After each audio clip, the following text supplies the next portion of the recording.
Hello everybody, did you miss me? No, not really. It's been rather quiet without you, rather peaceful I'd say. No revving your car engine and doing donuts in the garage, no firing off your guns in the house like a drunken Texan, no bitching how every gun control advocate ought to be shot. No bitching about feminists, no bitching about traditionalists. No 2-hour lectures on cultural Marxism. Will you two shut up? I was talking to my audience. Have you missed me? You know what, fuck you people. Anyhow, sorry I haven't made a video in a while. I have been unable to make videos, and now that I am able, I am rather busy with a lot of things, so future videos will be sporadic. First I need to ask, what the fuck happened to George Freeman? Also, Paul, if gun owners began shooting gun control advocates, then either the gun control advocates would die off, and problem solved, or they'd retaliate by buying guns to protect themselves with, and once they own a gun, they can't advocate against it. Problem solved. Simple really. And I'm not saying we should start doing that. I'm not saying it's ethical. I'm just saying it would work. I was watching some of Barbarossaa's newest videos, and I came across the one where he is addressing Feidelbergen, and Feidelbergen is listing some names from the olden days of the anti-feminist community. Does anybody still remember Fred X, or The Eternal Bachelor, or Captain Zarmband? Why, I feel like I'm talking about ancient Rome when I rattle off those names. Yes, I remember those names, particularly Fred X. I remember some of his posts. He was a badass, straight to the point, didn't care whether you liked what he had to say. He had an opinion and he was going to let you have it. Very foul-mouthed and unapologetic, very quick to mention how much women instinctively avoided responsibility. I recall one of the unique things about him that set him apart was he often explained the problem of feminism, in the context of the way women are, rather implying instinct driving feminism, rather than some communist conspiracy shit. But I recall all of those names, though I don't recall anything about them. I only remember Fred X and what a straight-shooting motherfucker he was and how much he was either loved or hated. He was hated by the sort that didn't much like me, and celebrated by those who I actually got along with. I remember taking a really long break from the whole anti-feminist movement for a while, like a year or more, and then one day coming back to it, finding Fred's blog in my browser favorites, and it telling me the site was down. Not long after that I found out that he, Captain Zarmband, Eternal Bachelor, MacLeod, and a few others, all from the UK, had their sites mysteriously close within a month, never heard from again. Lots of talk about it being the UK government or the family courts in the UK, which are fucking tyrannical, possibly blackmailing, coercing some of them into silence. And this would have been 2008 when I had come back, and they were gone. I would have left around 2006 or 2007, but no one ever figured out what happened to those guys. And again, aside from the names, the only person whose work I am familiar with is Fred X. It just really brought back memories hearing those old names. But the interesting thing is, I never once heard the acronym MGTOW, or the words men going their own way. I mean, it's possible I read once or twice the words men going their own way and considered it to be an expression or something, and didn't know it was a thing, and I still don't even recall MRA being said, or who knows, maybe it was there, and I just don't recall. I know there were a lot of terms: male liberation, masculinism, anti-feminism, men's equality, gender egalitarian, and sure probably men's rights, and it never clicked with me. All I remember is the term we were all universally familiar with was anti-feminist, and 99% of what we did was bellyache about feminists. But if Fred X was a founding member of MGTOW, I'll take your word for it. I just don't recall hearing that phrase, and of course, I may have traveled in different circles. I was around in the anti-feminism community dating as far back as Windows XP was kinda new, and I think AOL was still a thing, somewhere around that time period, and there wasn't much to it. Then it started to pick up, and then forums shut down, lots of problems, lots of political correctness and Bible thumping, and I'd get fed up with the community I was a part of, and then what I would have to deem the Fred X era, and I was only involved briefly, and for about a year. I came back, Fred X and many others were gone. I built a forum and website. It didn't stay around for long. It got shut down, probably due to all the anti-Semitism. Most of the conversation on the forum was about Federal Reserve System, the protocols of the Elders of Zion, Jewish international banking, Jewish this, Jewish that. Hey, I'm not the one posting about the shit. Others did, and I didn't delete it because free speech and shit. Everyone wanted to talk about everything but the injustices men faced as men. So I didn't give a rat's ass when the site was shut down. But anyhow, let's continue with this video because there is something I want to address to Barb. And his other video, rapalicious, the rapacious female void, or something like that. I had to look up that word. At first I thought it said the rapalicious female void, a euphemism for pussy, and I was thinking, damn Barb, way to promote rape culture, but then I realized rapalicious wasn't the word, although, someone needs to put that shit in the Urban Dictionary. Damn yo, check out that fine ass bitch, she lookin' rapalicious. Yeah, I can tell this video is going to be a scatterbrain nonsensical clusterfuck, but hey, I've been gone a while, I'm a little rusty. Bear with me. Anyhow, where was I? Oh yes, I am going to respond to a few things Barbar said in his video to Feidelbergen and the rapalicious video. First, let me comment on the Feidelbergen video. Since that time, the MGTOW concept has drifted from its roots, or dragged its anchor, if you will. However, the following narrative, taken from the No Man blog, will give you some idea of the original character of the movement. Despite all assertions to the contrary, MGTOW, men going their own way, was never specifically about the marriage strike, nor of swearing off all women and subsequent society. In fact, the MGTOW manifesto makes no mention of a marriage strike, even though many also supported it. No, MGTOW was, as is stated in the manifesto, about instilling masculinity in men, femininity in women, and working toward limited government. Go ahead, read the whole manifesto. It is not long. You won't even find the word marriage mentioned in it. Ah, I see. So we as MGTOW have drifted from our roots because we no longer follow a manifesto that tells us to essentially go back to being men again, whatever that means, and essentially dictates to you what your personal political beliefs should be. And in regards, Feidelbergen, to the people you mentioned, no, I don't remember Eternal Bachelor or any of these gentlemen that you reference, and they're more than welcome to continue talking about MGTOW and start up their own YouTube channel and continue producing content that will actually help the constantly increasing number of men learning about MGTOW every day. And yet they don't. So pardon me if I don't care what Ragnar or whatever these so-called founders of MGTOW have to say about the current state of affairs surrounding MGTOW. And in terms of the marriage contract, Feidelbergen, or specifically as you reference a marriage strike, no, MGTOW do not in fact state that one cannot be a MGTOW and be married.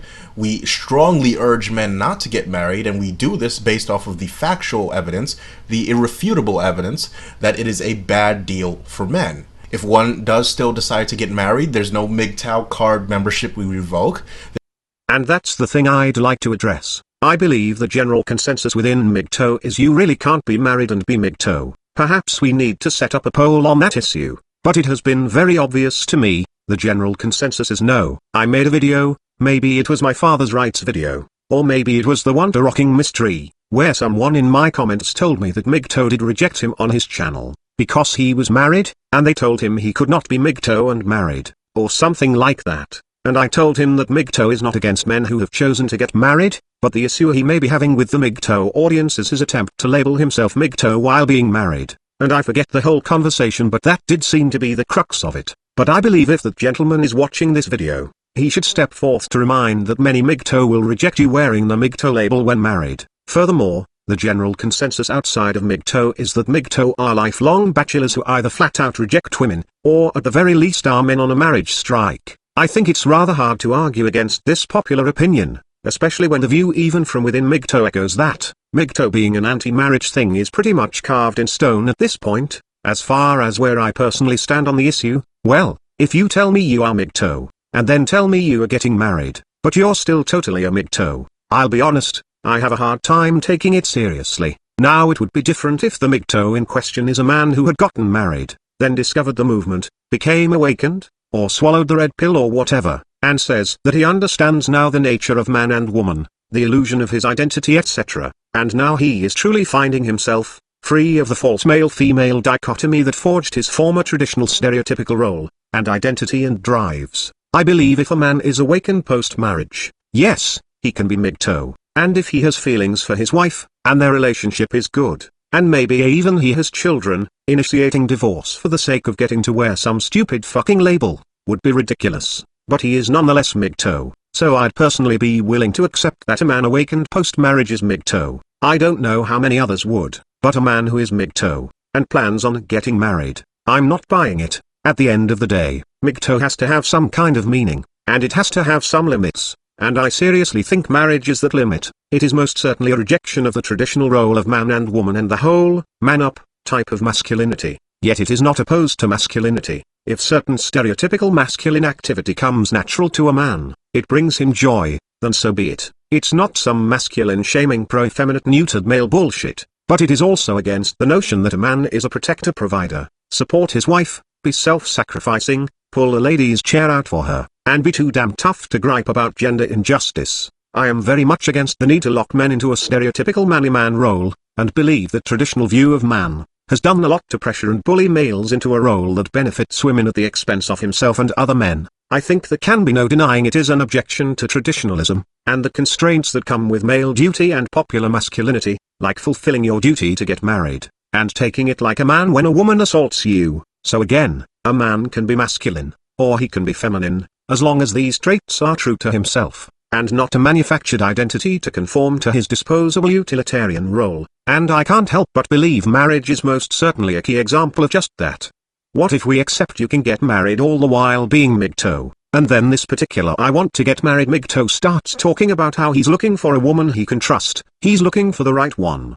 He's got a system to weed out the bad seeds, weed out the feminists and sociopaths, and he just starts echoing some mystery and critical G bullshit. At what point in time do we decide the critical G clone isn't MGTOW? I just can't accept a MGTOW wanting to get married, as being MGTOW, and I don't think I am in the minority there. I'm not in favor of creating some strict how to be a proper MGTOW manifesto, but at the same time there has to be some limits on things you can or can't do, and I think getting married is probably a safe place to draw that line. Again, I might be able to recognize a man who awakened post-marriage, as MGTOW. I think Feidelbergen makes a valid assumption that today's MGTOW is anti-marriage. I think it is a valid point on his part. Most non-MGTOW see MGTOW as anti-marriage. Most MGTOW, including me, see MGTOW as being anti-marriage. So he has a valid point. Now as far as his gripe, I think his gripe comes down to this isn't what the label meant way back in the day. Well, okay, maybe it's not, but this isn't 2004. It's 10 years later.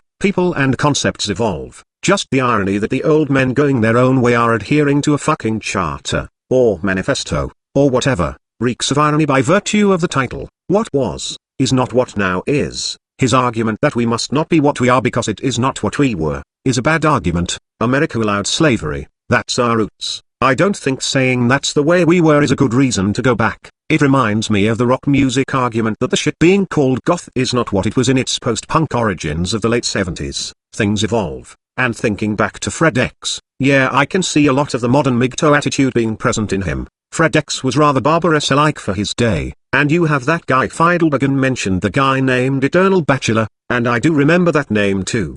But the name itself rather implies a marriage strike, don't you think? I believe the old MGTOW was probably not as different from today's MGTOW as Feidelbergen recalls, but again, I don't actually recall hearing the word MGTOW, so I can't comment from personal experience. Fred X did gripe mostly about feminism, but always had that unapologetic that's the way women are attitude that rubbed the white knights the wrong way, and I can see how easily that evolved into the type of conversations you and Stardust have today. Even as Feidelbergen admits, it was a rejection of the watered-down political correctness and white knighting of the early days. Today's MGTOW is still largely that, but I think it is an evolutionary thing. The political correctness of the olden days was a hell of a lot more strict back then, right up until it got to Jewish media and banking. Then PC took a flying leap.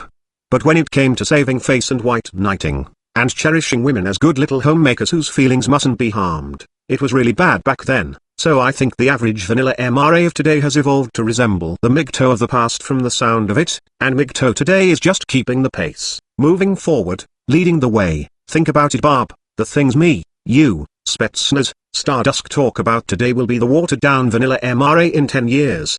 Who knows? But ideologies and movements evolve for better and for worse, depending on what side of the fence you are standing on. Evolution is the inevitable outcome of learning, progressing. I just have a funny vision of Sandman 10 years from now doing a video. I'd like to thank Robo997 for his kind donation. Hey, does anyone remember RBK, Spetsnaz, Barbarossa, Stardust?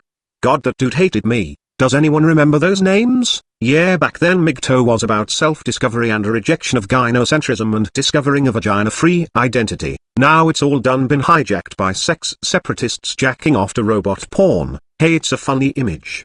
But perhaps there is a lesson here about the importance of not taking any given label so seriously as to have it bind your options in life. And in a way, isn't that the debate, at least in the segment of the video I have shown? Fidel began talking about the do's and don'ts of MGTOW due to its manifesto, and the debate on whether or not you can wear the MGTOW label and have a wife. Seems to me we should approach this as promoting ideas and intertwining these various ideas and labeling the conglomeration of ideas, but not really applying the label to ourselves, at least not with any strict conviction. I think one of the attractions the MGTOW concept has to people who've branded themselves MGTOW is that in a way it offered a type of liberation. The title itself, Go Your Own Way, as opposed to a Go My Way.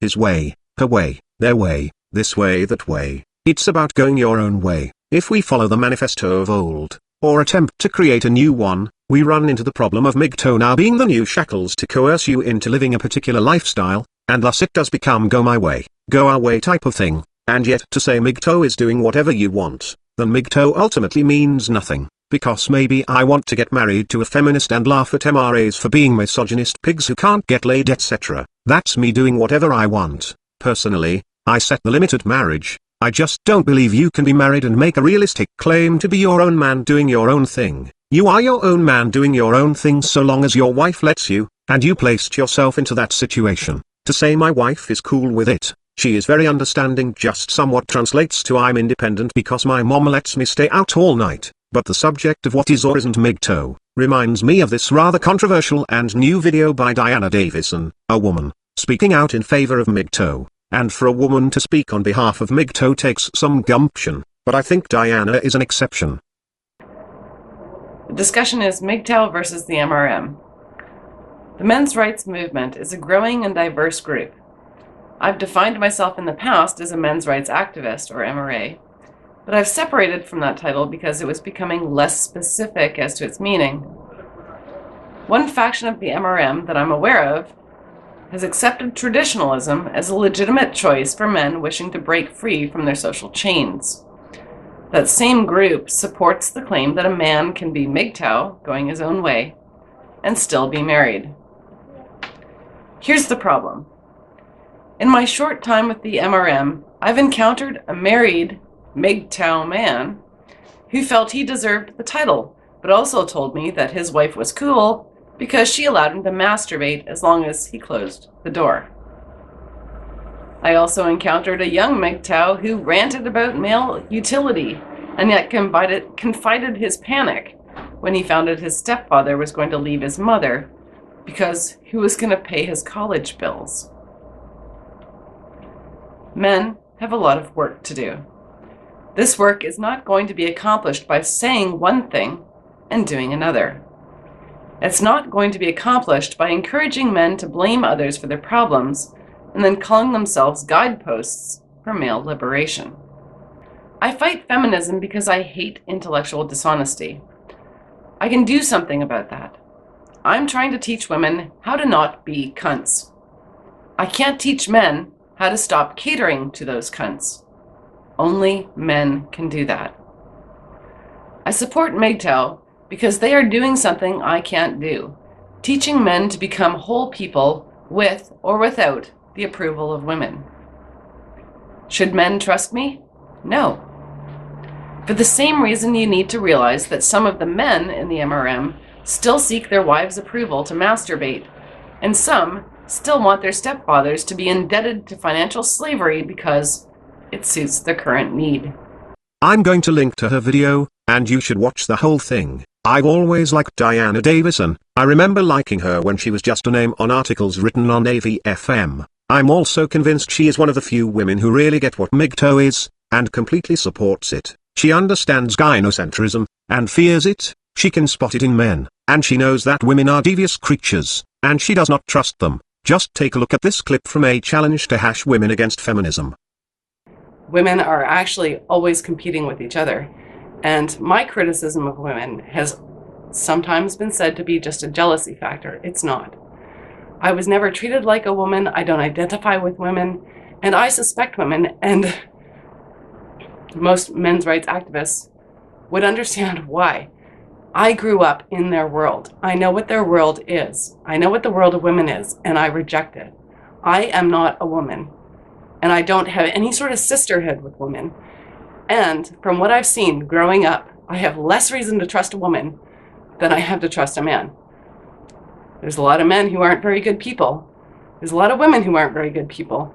But culturally, the way we were raised, women are devious, and we fear each other more than we fear men. That's the absolute truth. So women against feminism. I want to believe in you, but I don't fucking trust you. Prove to me that you're not gynocentric. And I'll link that video too. But this video isn't an endorsement of Diana, that's not the shout out I am giving. She has more subs than me, and everyone has heard of her. The person who I want to give a shout out to is Guitarman 187 shoutout, a newcomer, whose first video was very good. He points out some things that were touched on by Sandman in his misandry treadmill video. You know, back when he had some solid videos, before he became a mass production video whore. Oh god damn it, Stardust. Now you got me picking on him. I'm sorry Sandman, it's Stardust. He's a bad influence on me. But in Guitarman's video he talks about women seeking the one due to their selective mating preferences, and how it creates unfair circumstances for men to overcome, prove his mating worth, etc. And I think it's a rather interesting video, and I feel it's my job to promote him because he uses a text-to-speech engine like I do, with speaking cartoon character, and so my audience will already be familiar with listening to synth voices. And now, I want to address a few things Barbarossa said in his rapalicious video.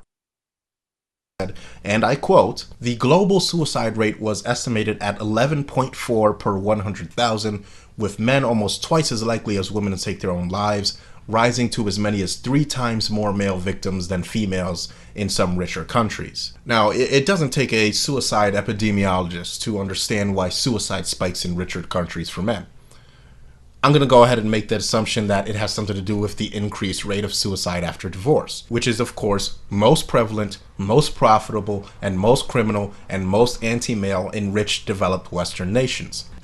That is a good explanation. Certainly in richer, more developed countries, a wife's divorce can indebt her husband to her, and the socialist safety nets that often accompany a strong wealthy nation can also help her survive independently. Lesser developed nations that lack socialist safety nets, and lack the ability for the husband to really hoard any worthwhile wealth, do not provide women with a reward for divorce, and so a woman has much to lose, and little to gain. Divorce in a rich socialist state can rob a man of all his life's work, and turn him into a slave working to pay off his ex-wife debt, under threat of imprisonment, even outside the heartache of losing the woman he loved, possibly even losing access to his children. The stress and threat of prison for failing to pay his debt can simply be too much. And of course, taking away a man's child is like ripping his soul out. Divorce hurts men bad, particularly loss of child and the ex-wife debt enslavement, so this can very well explain the higher suicide rate in developed countries. However, there is another explanation for why the suicide rate is higher for men in comparison to women in rich nations, and I think that explanation is found in Sandman's misandry treadmill video, which I will link,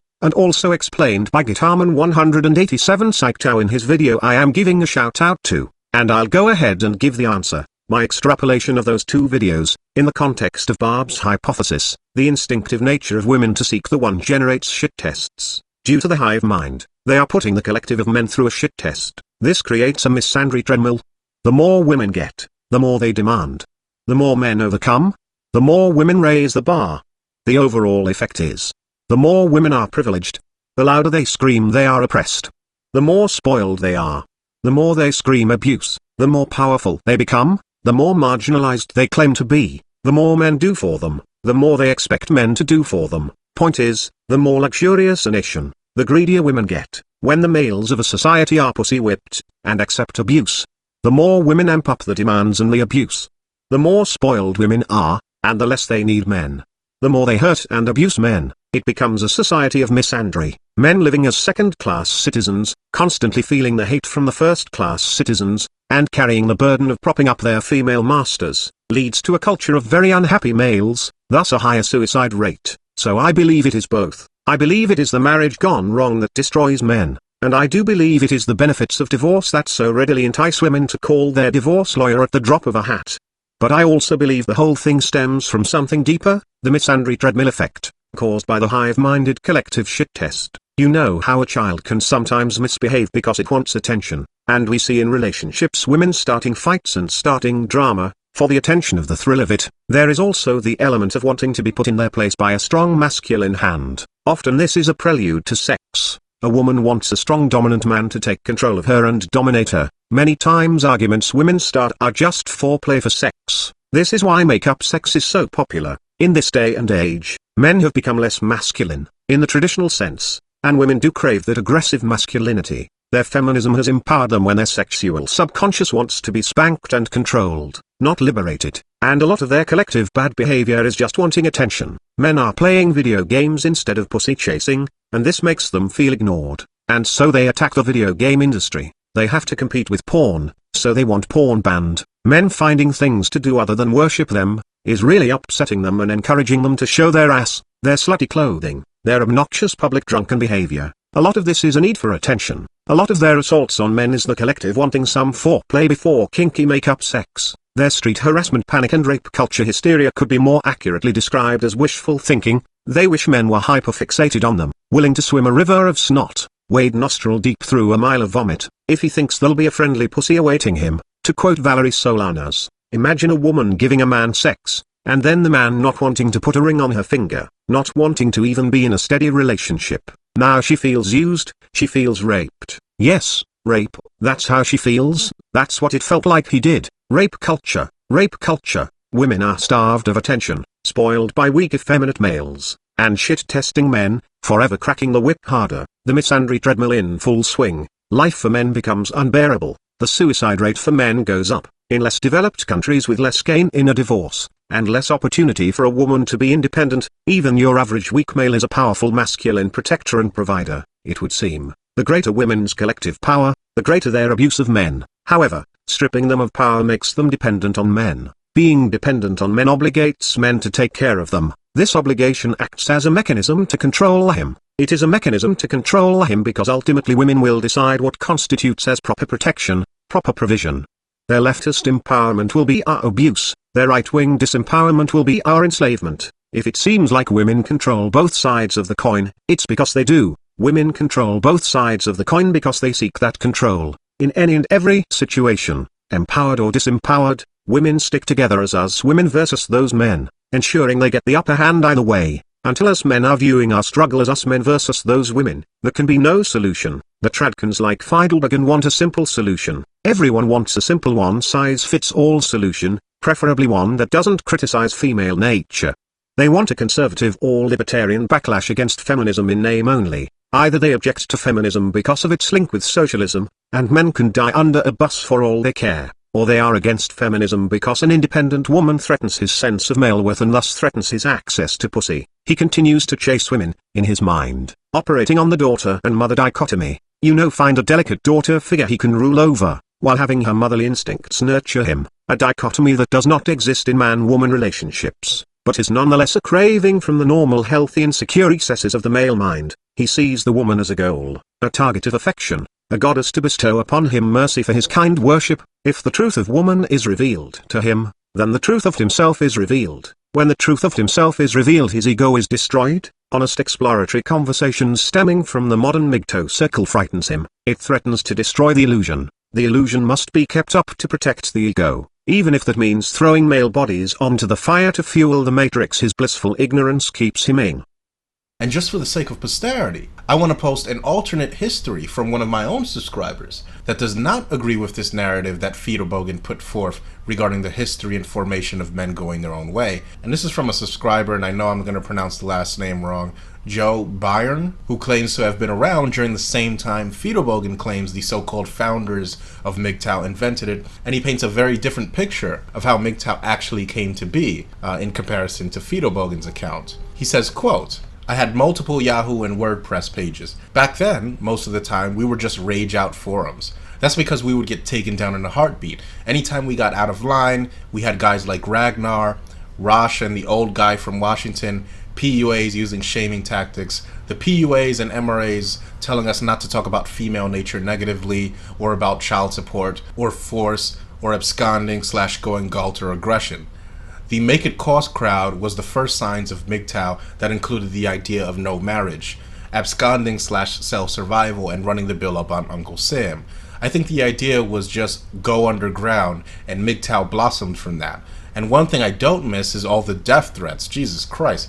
Tradcons then would call us all sorts of things that outnumbered us dramatically. Agent Orange and Man Woman Myth were the first video I saw, I believe that's what he was trying to say there, discussing male suicide and drinking. Agent Orange was a rage-out radical revolutionary. I kind of remember Angry Harry being the first guy to put an intellectual spin on the idea of men's rights. MGTOW took a long time to emerge. Its ideology was not popular with the PUA crowd or the MRM. If you ask me, MGTOW was the aggressive MRA severing from the MRM. I think it was more of a linguistic thing. We all started using a common language to identify ourselves as friend or foe, just so we could talk without interruption. We got sick of being told to calm down and man up and just comment nicely.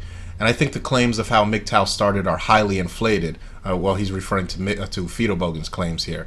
It was more of a natural movement of like-minded guys. But you know, someone always wants to hijack any movement and say it started here.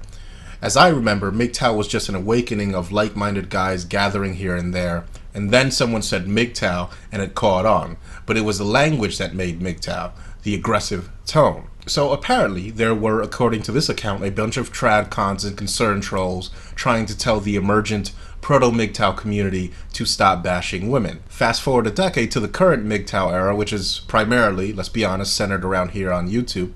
And boy, the more things change, the more they stay the same, don't they? Now, if Fred X was a founding member of the MGTOW movement, Joe Burns' account seems believable. Fred X, as I said earlier, was a foul-mouthed motherfucker who would not apologize for his harsh language and harsh attitude. He wasn't just some foul-mouthed guy who lacked manners. He was an intellectual, but he had a full-throttle balls-to-the-wall attitude, called the feminists he argued with, femduds, femscum, and femcunts. I recall feminists would try to point out his toxic language as being counterproductive to his cause. He would point out something that always stuck with me. He would say, and I am paraphrasing from memory here, if I am your enemy, and I am bad, and my goals are bad, why would you have genuine concern for what is good for my cause? You don't tell your enemy how to succeed. You know I am right, and it scares you. You show your weakness and fear by asking me to tone it down, when his anti-feminist so-called allies would admonish him for his language, typically calling women cunts. He would reply similarly that backing down to speak in kinder, softer, watered-down tone of voice, is admitting weakness. It shows you need someone's approval to have an opinion. Well, fuck you, I don't need the approval of your any enemy to have an opinion. This is the way Fred talked to his so-called peers, and it's the way he talked to his enemies. And the reason I remember those paraphrased comments is because it taught me a very valuable lesson, and one I have advocated many times since. The moment you compromise with your enemy, you've lost. They now dictate what you say and how you say it. The moment you make appeals to your enemy, you are seeking their approval. You lose. When the feminists ask you to speak nicer, or criticizes the harshness of your message, they are concern trolling, and basically trying to put you in your place. Their message is my delicate goddesses are displeased. So you need to tone down your message into gentle apologetic baby talk if you want my approval of you and your message and your cause. It's not so dissimilar to her manipulating you by saying a real man wouldn't speak so uncouth in the presence of a lady, or a real man would or wouldn't do blank. It's that effort to manipulate and make you play by their rules and on their terms. Don't ever play by their rules. You can't make appeals to your enemy. You can't sit around asking for your enemy's surrender. You fucking demand your enemy's surrender. When you ask, you are in the submissive. And seeking a person's approval is asking for their approval. You can't fight from the position of the submissive. That is literally being a child repetitiously asking its mother for permission. Sure, it's persistent, but it's from a place of submission. And that's really how I see a lot of people in our movement, both MGTOW and MRM. I see them as frustrated children firmly and persistently asking women to please be nice to them. In fact, it may be that one lesson I learned from Fred X that actually got me to remember his name and remember his style and attitude. It is actually hard for me to imagine a guy like him, and his guru like Captain's Armband, and Eternal Bachelor even writing up a manifesto. And maybe they did, but with how much seriousness and conviction was this written with? I mean, who the fuck writes a manifesto? Nuts write fucking manifestos. Karl Marx wrote the Communist Manifesto, Hitler wrote a manifesto, Valerie Solanas wrote the Scum Manifesto, Femitheist Divine wrote the Femitheist Manifesto, Elliot Rodger wrote a manifesto. Look, Nothing good comes from writing manifestos, and only lunatics write them, and maybe a marriage strike wasn't a part of the old MGTOW manifesto, but with founders having names like Eternal Bachelor, I can't see traditionalism having much to do with their intentions, and with Fred X's attitude of seriously not giving a shit if some cunt got her feelings hurt, I can see a statement like teaching men to be men, as a way of rejecting the feminizing of men, and you've seen the type, effeminate manginas apologizing to women. I really get the feeling this great holy sacred manifesto was taken with as much seriousness as a bunch of drunk college mates scribbling down ideas on napkins, and look, nothing good comes from a bunch of drunk MGTOW scribbling down a fucking manifesto. Let us not try to write another MGTOW manifesto.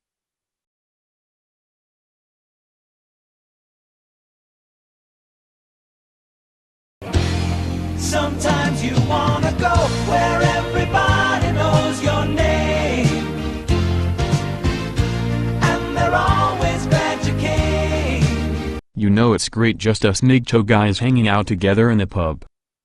You know studies have shown that men experience greater levels of creative thought when in the presence of his male peers as opposed to in the presence of women. In other words, women make men stupid. Of course, how else do you explain the phenomenon of marriage? You know, maybe that's the key to reaching these traditionalists. Maybe if we could just pull them away from their mothers and other women long enough, we could get the estrogen taint out of their bloodstream and they'd wake up to the scam of marriage. I support that. Start with me, take me away from my mother, please. Holy shit, it speaks, and I didn't even have to give him a donation, but he's still going on about his mother. Good lord, Stardusk, you're vicious. That's why I like this guy. Yeah, I guess you could say I have a monkey on my back, alright. Get it, because he's the thinking ape. Ape, monkey. They're both primates. Look brother, I'm going to give you some advice, from one comedian to a Canadian. Don't try to be a comedian. Can I be a Canadian? I don't know about that Sandman, can you? If you really believe, can you? You know what's amazing, is how different we all look than I had pictured us looking. Yeah, take Spetsnaz for example, showing up in a suit and tie. What's that all about? I was expecting a rugged cowboy hat, a shark's tooth necklace, and a crocodile skin jacket. Is that seriously the picture you people get in your head when I speak? Really? A man has an Aussie accent and immediately you assume it's Crocodile Dundee. You guys think I sit in front of my computer in fucking Tasmania shouting crikey at everything, putting shrimp on a barbie, and making jokes about me boomerang. Would I come off as a totally prejudiced American if I said yes?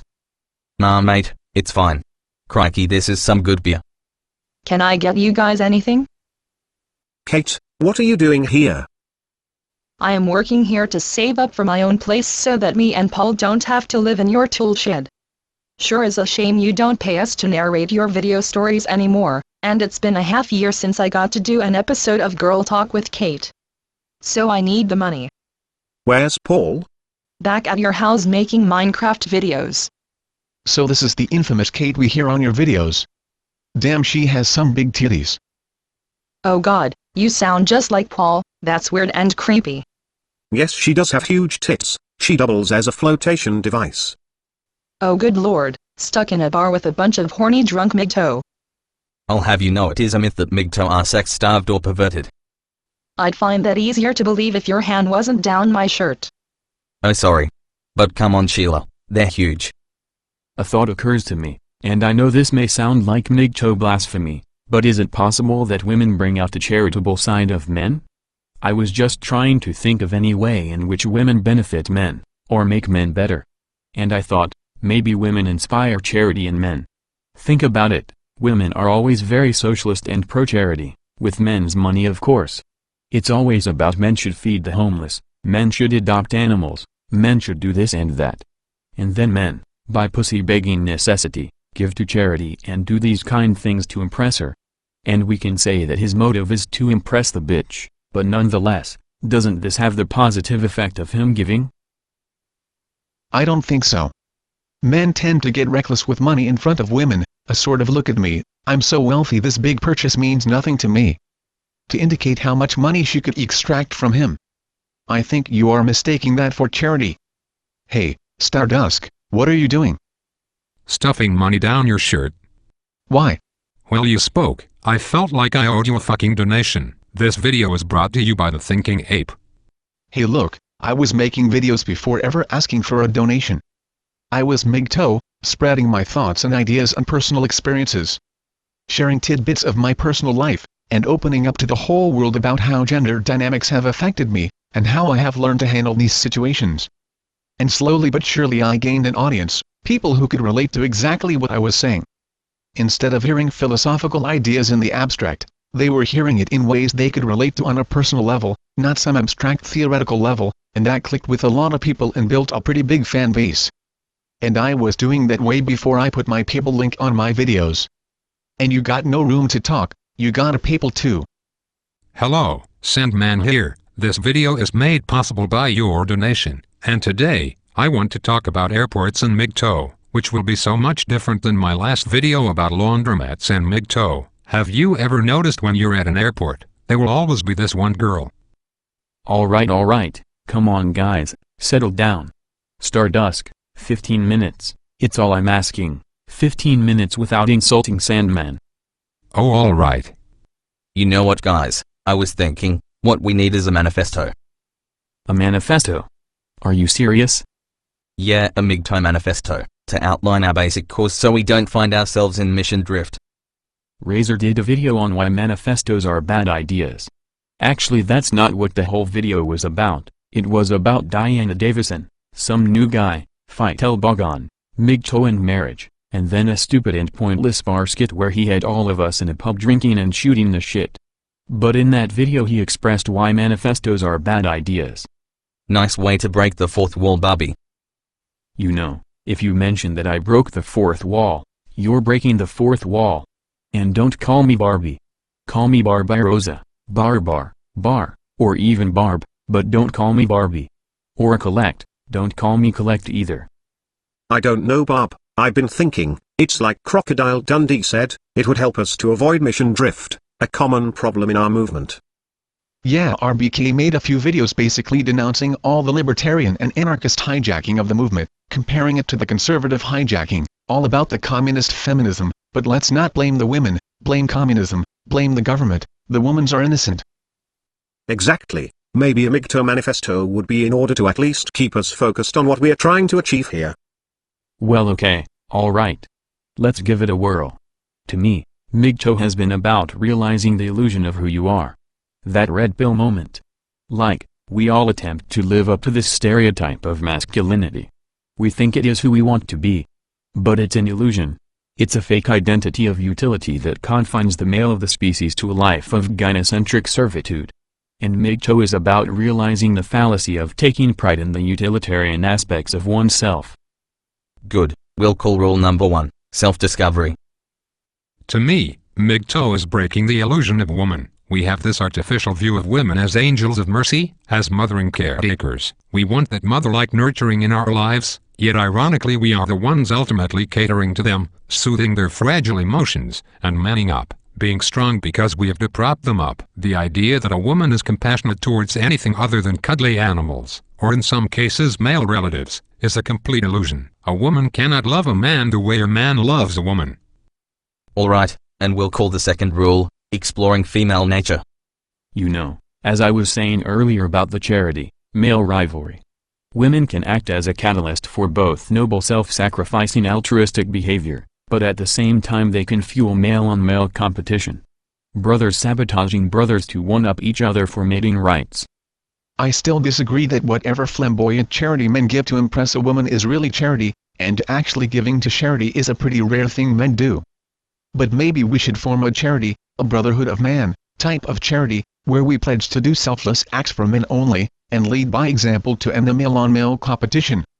You know, I was once trying to get a similar message across in my earlier videos about the need for men to stick together as men, and let women fend for themselves instead of us handing all of our spoils to them. Maybe we could set up some type of men-only charity, maybe work with the local churches. That's no good, I'm an atheist, I can't step foot on hallowed ground.